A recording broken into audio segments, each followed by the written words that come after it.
Pusing tak? Kalau bibik cakap tu, jangan kasi itu. Faham? Kalau bibik nanti, ini dengan ini, di sini, tak boleh.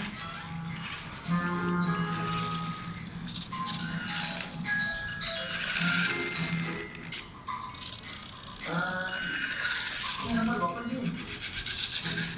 Mana sini? Saya Sarawak. Macam mana ni?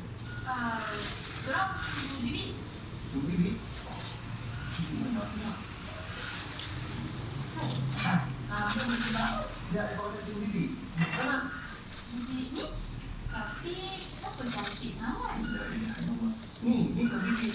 Ni isi